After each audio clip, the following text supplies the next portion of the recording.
গোপাল গিন্নি, বেশি দেরি করলে কিন্তু জলই পাবে না। তাই বুঝি? তবে যাই। কি দিনকাল পড়লো বলো তো, রাজ্যে এক ফোঁটা জল নেই। ঠিকই বলেছো, এক কলসি জল আনতে 4 ক্রোশ পথ পায়ে হেঁটে যেতে হচ্ছে। বাবা, এমন জলের আকাল পড়বে স্বপ্নেও ভাবিনি। চলো চলো, কথা না বাড়িয়ে পা বাড়াও, বাড়ি গিয়ে রান্না চাপাতে হবে তো। আমাদের তো নাওয়া খাওয়া সব মাথায় উঠেছে, জল ছাড়া জীবন চলে নাকি?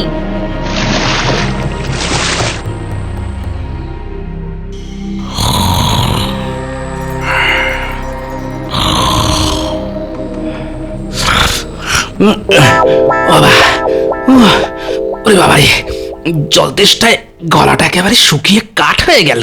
তেষ্টার চোটে এত সুন্দর ঘুমটাও চটকে একেবারে চচ্চড়ি হয়ে গেল। দূর।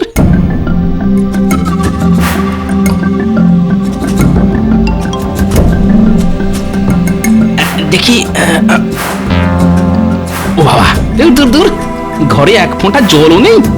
এভাবে কি আর বেঁচে থাকা যায়? থাকবে কি করে শুনি? কত করে বললাম যাও গিয়ে এক কলসি জল নিয়ে এসো, কিন্তু কে কার কথা শোনে? ওই তো তুমি জল নিয়ে এসেছো। দাও তো গিন্নি, দাও দাও দাও। আরে আরে সাবধানে, পড়ে যাবে যে। ও প্রাণটা একেবারে জড়িয়ে গেল।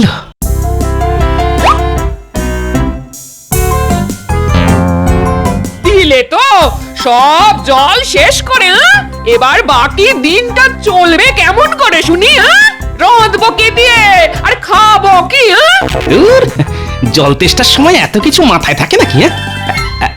ওই দেখো, পেটে জল পড়তে না পড়তেই খিদেতে পেটের ভিতরে ইঁদুরগুলো যেন ডাকতে শুরু করে দিল।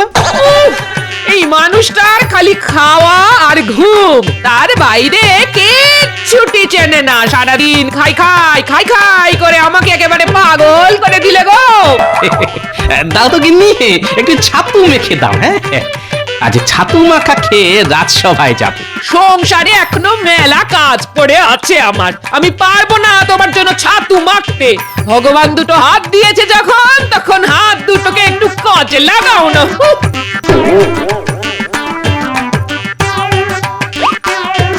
যা, এই রে, আজ দেখছি গিন্নির মাথায় গরম উনুন জ্বলছে। বাবা, গিন্নিকে আর চটিয়ে কাজ নেই।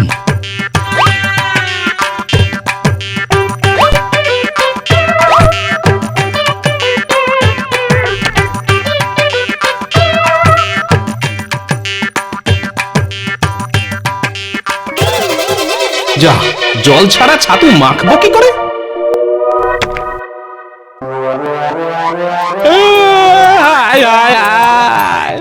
এ কি হলো গো? আমার মানুষটা কাঁদছে কেন? কোনো আপদ বিপদ হলো না তো? যাই তো গিয়ে দেখে আসি। ও মা গো, বাবা গো, কোথায় গেলে গো? এই বলি আমার বাচ্চাদের মতো হাত পা ছুড়ে কাঁদছো কেন? শুধু হাত পা নয় গিন্নি, আজ আমি ভগবানের দেওয়া বুদ্ধিটাও কাজে লাগাচ্ছি। নয়, হ্যাঁ, ঘরে এক ফোঁটা জল নেই, তাই তো অমন হাত পা ছুঁড়ে কাচ্ছি।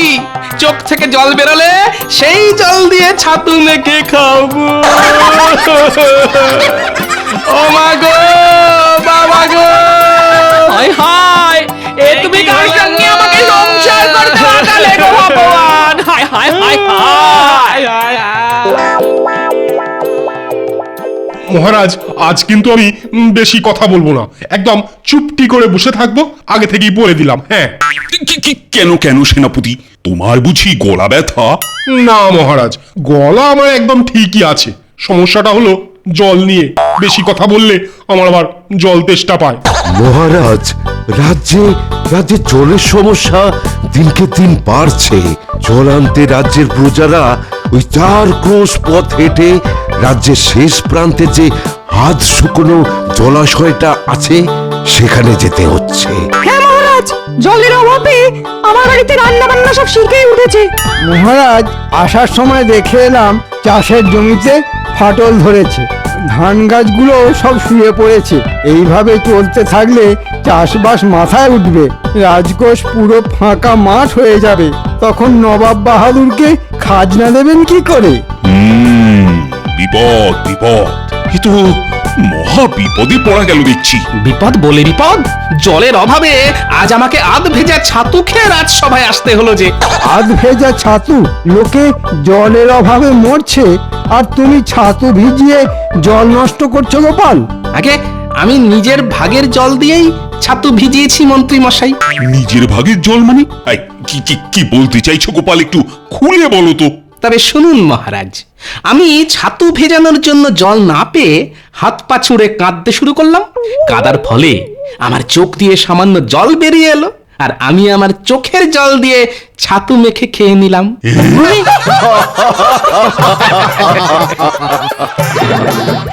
সত্যি গোপাল, তোমার মাথায় কত বুদ্ধি। বাধ্য হয়ে নখ চেপেছি, শ্বাস করেছি বন্ধ। গোপালের মাথায় আছে বুদ্ধি আর গায়েতে দুর্গন্ধ। ঠিকই তো গোপাল, বাবা তোমার গা থেকে না একটা বিশ্রী গন্ধ বেরোচ্ছে। সত্যি করে বলো তো গোপাল, কতদিন স্নান করো না? সে আর দুঃখের কথা আর কি বলবো, ঘরে স্নানের জল নেই। স্নান করতে গেলে বাড়ি থেকে 4 ক্রোশ পথ পায়ে হেঁটে জলাশয়ে যেতে হচ্ছে। স্নান সেরে ওই 4 ক্রোশ পথ হেঁটে বাড়ি ফিরতে ফিরতে আবার সারা শরীর ঘামে ভিজে যাচ্ছে। তাই ঠিক করেছি, যতদিন না জলের কষ্ট মিটবে ততদিন আমি স্নান করব না। ছি ছি ছি ছি, এতদিন জানতাম তুমি কিপ্টে, এখন দেখছি শুধু কিপ্টে না, তার পাশাপাশি কুঁড়েও। না না না না, এবার কিছু একটা করতেই হচ্ছে, এইভাবে তো আর চলতে পারে না। আমার প্রজারা জলের অভাবে কষ্ট পাচ্ছে, এটা আমি কিছুতেই মুখ বুঝে সহ্য করব না। কিন্তু কি করবেন মহারাজ, জল তো আর মোহরের বদলে কেনা যায় না, জল তো ভগবানের দান। বর্ষা আসতেও এখনো অনেক দেরি। ততদিন কিভাবে এই জলের কষ্ট মেটাবেন মহারাজ? মহারাজ, আপনি যদি আমাকে একটা সুযোগ দেন আর সঙ্গে 100 মোহর দেন, তাহলে আমি একটা চেষ্টা করে দেখতে পারি। তাই নাকি মন্ত্রী? তা তুমি কি করবে শুনি? রাজ্যের শেষ প্রান্তে যে জলাশয়টা আছে সেখান থেকে সব জল তুলে রাজবাড়ির কুয়োতে নিয়ে আসবো মহারাজ, আর তারপর সেখান থেকে মেপে মেপে জল দেব রাজ্যের সব প্রজাদের। এর ফলে জলের অপচয় কিছুটা বন্ধ হবে, আর প্রজাদের 4 ক্রোশ পথ পায়ে হেঁটে জল আনতে যেতেও হবে না। বাহ বাহ বাহ বাহ, ভালো ভালো বুদ্ধি দিয়েছো তো তুমি মন্ত্রী। এই নাও, এই নাও। কিন্তু 4 ক্রোশ দূর থেকে রাজবাড়িতে জল আনবে কেমন করে শুনি? ওটাই তো আমার বুদ্ধি মহারাজ, এবার শুধু দেখুন আমি কি করি। দেখবেন মন্ত্রী মশাই, 4 ক্রোশ দূর থেকে জল আনতে গিয়ে যেন নিজেই শুকিয়ে শুটকি মাছ হয়ে যাবেন না। এমনিতেই আপনার শরীরের যা হাল।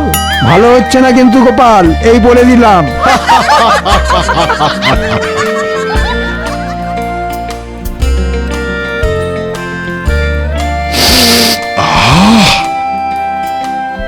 বেশ সুন্দর গন্ধ বেরিয়েছে দেখছি। আজ কি রান্না হয়েছে রানী? আজ তোমার পছন্দের আলু পোস্ত, মাছের ঝোল আর খাসির মাংস রান্না করেছি। বাবা বাবা বাবা, দাও দাও, আর দেরি করো না, আমি যে আর অপেক্ষা করতে পারছি না।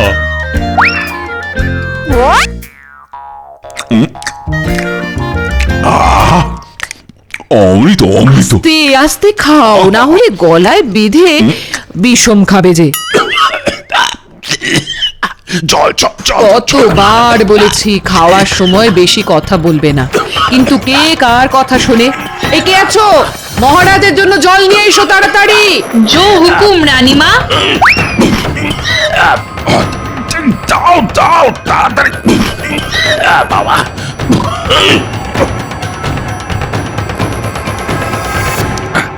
কি মাত্র এইটুকু জল,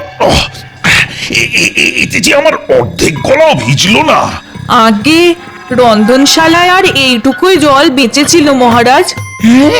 সে কি?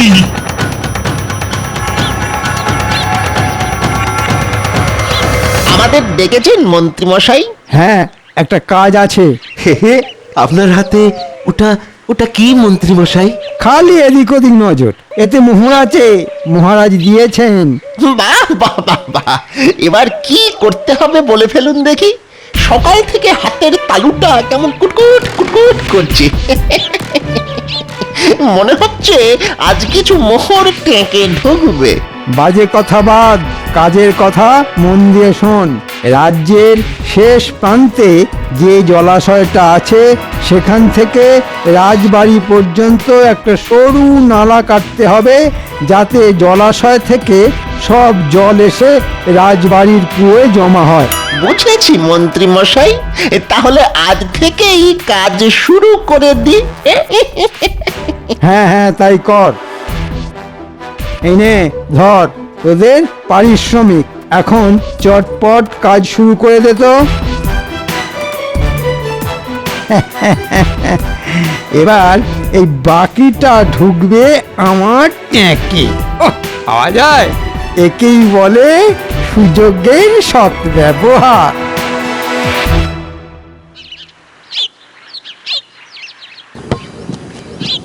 দেখুন মহারাজ, এইভাবে নালা কেটে যদি জলাশয়ের সঙ্গে যোগ করে দেওয়া যায় তাহলেই কাজ শেষ। জল নিজে থেকে এসে পড়বে রাজবাড়ির কুয়োয়। বাহ মন্ত্রী বাহ, তোমাকে যতটা বোকা ভাবতাম তুমি দেখছি ততটা বোকা নও। মহারাজ, আপনি আমার প্রশংসা করছেন না নিন্দা করছেন, মানে কিছুই বুঝতে পারছি না।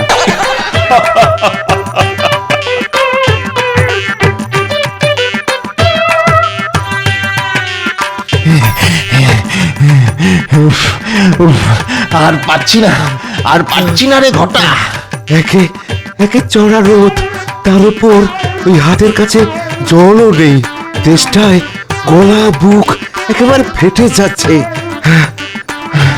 দরকার নেই মোহরের, চল পালিয়ে যাই। আপনি বাঁচলে বাপের নাম। ঠিক ঠিক বলেছিস বটা, ঠিক বলেছিস। না হলে আমাদের এই রোদে এই পটল তুলতে হবে। হ্যাঁ ঠিক বলেছিস। কিরে চুপ করে দাঁড়িয়ে পড়লি কেন? আমাদের আমাদের ছেড়ে দিন মন্ত্রী মশাই, আমাদের দ্বারা এই কাজ হবে না। বললেই হলো ছেড়ে দিন। গুনে গুনে মোহর নেওয়ার ডালা মনে ছিল না? এই ধরুন আপনার মোহর। এই কটা মোহরের জন্য আমরা পটল তুলতে চাই না।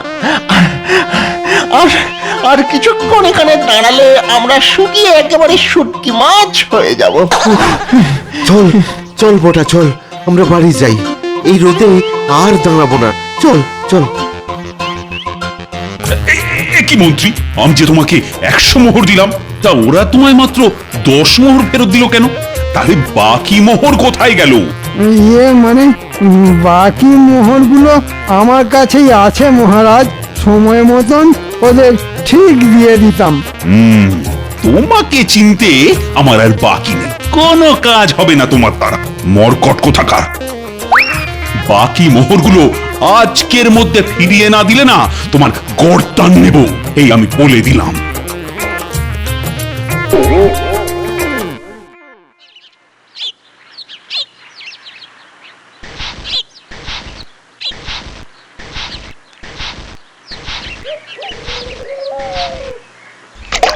মা গো মা, এ কি করছো? জল মেপে খরচা করছি গো গিন্নি। মুখ ধুয়ে জলটা বাইরে না ফেলে এই পাত্রের মধ্যেই ফেলছি। এই এই সকাল সকাল এত ছ্যা ছ্যা করো না তো। এমনিতেই জলের যে অভাব, তার মধ্যে শুধু মুখ ধোয়ার জন্য জল নষ্ট করা মানে বোকামি, বুঝলে? তা বলি, ওই এঁটো জল কোন কাজে লাগবে শুনি? লাগবে লাগবে লাগবে, অনেক কাজে লাগবে। প্রথমে এই এঁটো জলটা দিয়ে মাথায় যে কটা চুল আছে সেগুলো ভেজাবো। তারপর কিছুটা জল দিয়ে ছাতু মেখে খাবো। বাকিটা দিয়ে খেয়ে উঠে আবার মুখ ধোবো। তারপরেও যদি পাত্রে জল পড়ে থাকে তবে সেটা চাপা দিয়ে রেখে দেবো আগামীকাল সকালের জন্য, বুঝলে? আমার নাম হলো গিয়ে গোপাল ভাঁড়। কিভাবে মেপে মেপে খরচা করতে হয় সেটা আমার থেকে ভালো আর কেউ জানে না।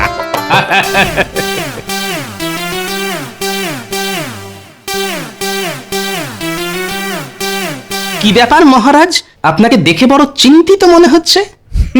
রাজ্যে এমন একটা মন্ত্রী থাকতে চিন্তা না করে উপায় আছে? সে কি মন্ত্রীমশাই, এইবারও আপনি? হ্যাঁ হ্যাঁ, প্রত্যেকবারের মতো এইবারও আহাম্মক মন্ত্রীটা না গাধার মতন বুদ্ধির পরিচয় দিয়েছে।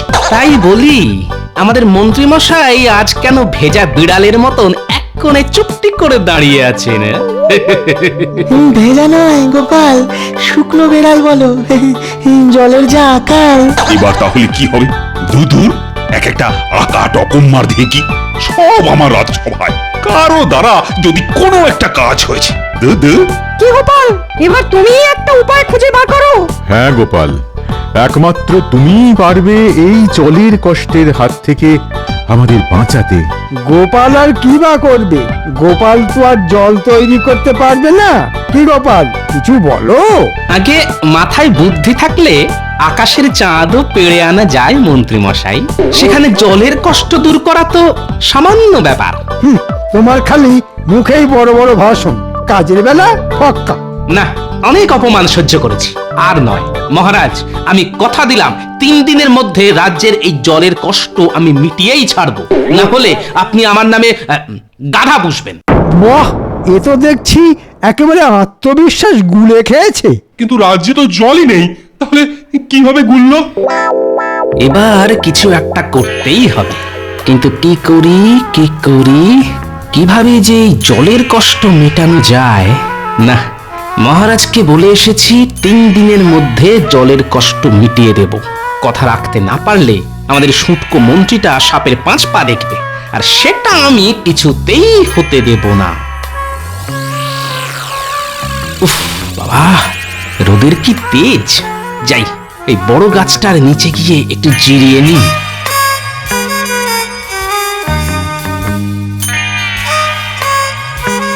এহে, আশেপাশের সব চারা গাছগুলো প্রায় শুকিয়ে আধমরা হয়ে গেছে দেখছি। কেবল এই বড় গাছগুলো ঠিক আগের মতোই আছে, যেন বড় গাছগুলোর জলের অভাব মালুমই হচ্ছে না। কিন্তু এমন কেন? বিজ্ঞান, এর উত্তর দিতে পারবে একমাত্র বিজ্ঞান।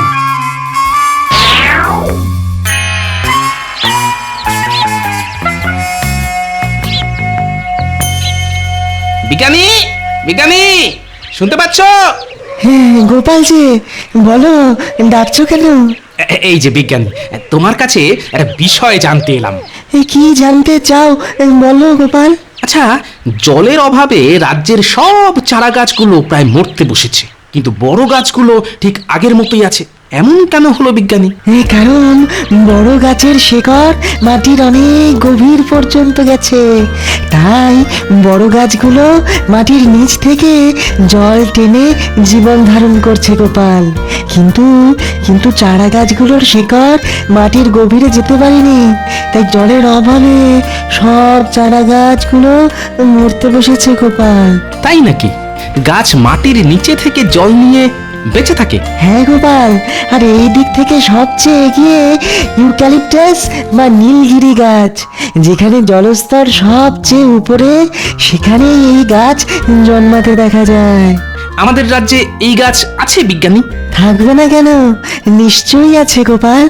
কিন্তু কেন বলো তো? সাবাস, পেয়েছি, একটা উপায় খুঁজে পেয়েছি।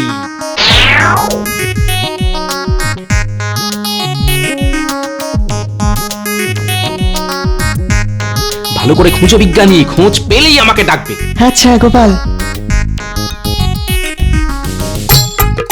পেয়েছি গোপাল, এটাই হলো ইউক্যালিপটাস গাছ। তার মানে এই জায়গায় মাটির নিচে ভালো জলের স্তর আছে। ঠিক বলেছ গোপাল, এই গাছ বেঁচে থাকার জন্য মাটি থেকে প্রচুর জল সংগ্রহ করে। বিজ্ঞানী, তুমি এখানে দাঁড়াও, আমি এক্ষুনি যাব আর আসবো। আমরা কোথায় যাচ্ছি গো গোপাল দাদু? আরে চল না, গেলেই দেখতে পাবি। নে নে, এবার তোরা মাটি খোঁড়া শুরু কর।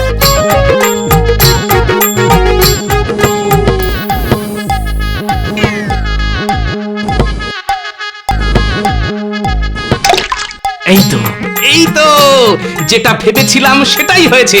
কি মজা মাটির নিচে জল পাওয়া গেছে। বিজ্ঞানী, তুমি গিয়ে মহারাজকে ডেকে নিয়ে এসো তাড়াতাড়ি। হ্যাঁ হ্যাঁ, এক্ষুনি যাচ্ছি গোপাল। তাড়াতাড়ি চলুন মহারাজ, গোপাল আপনার জন্য অপেক্ষা করছে।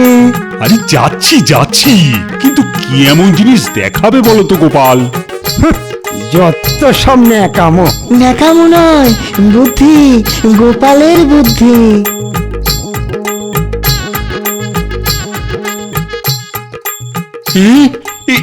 এখানে এত জল এলো কিভাবে?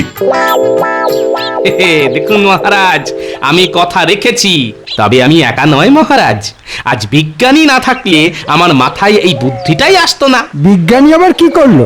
বিজ্ঞানী তো আমাকে ইউক্যালিপটাস গাছ সম্পর্কে বললো, আর শুনেই আমার মাথায় এই বুদ্ধিটা খেলে গেল।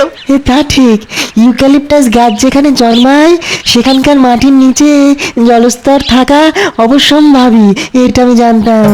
কিন্তু গোপালের মাথায় যে এমন একটা বুদ্ধি আসবে সেটা তো আমি জানতাম না। এই জন্যই তো ও বুদ্ধির রাজা গোপাল ভাঁড়। এবার রাজ্যে যত ইউক্যালিপটাস গাছ আছে তাদের গোড়ায় ইদারা খোঁড়ার ব্যবস্থা করুন মহারাজ, তাহলেই জলের কষ্ট রাতারাতি গায়েব হয়ে যাবে। আমি এক্ষুনি প্রহরী পাঠাচ্ছি। আজ রাতের মধ্যেই প্রত্যেকটা গাছের পাশে একটা করে ইঁদারা খুঁড়ে দেওয়ার ব্যবস্থা করছি আমি। আর আমার এই নাতি নাতনিগুলোকেও একটু দেখবেন মহারাজ, বেচারারা অনেক কষ্টে এই গরমের মধ্যে কোদাল শাবল চালিয়ে গর্ত খুঁড়েছে মহারাজ। শুধু নাতি নাতনি নয়, নাতি নাতনিদের সঙ্গে ওদের দাদুকেও আমি পুরস্কার দেব। আহ, কথাটা শুনে প্রাণটা জুড়িয়ে গেল মহারাজ। ঠিক যেমন জল তেষ্টার পর গলায় জল পড়লে প্রাণটা জুড়িয়ে যায়।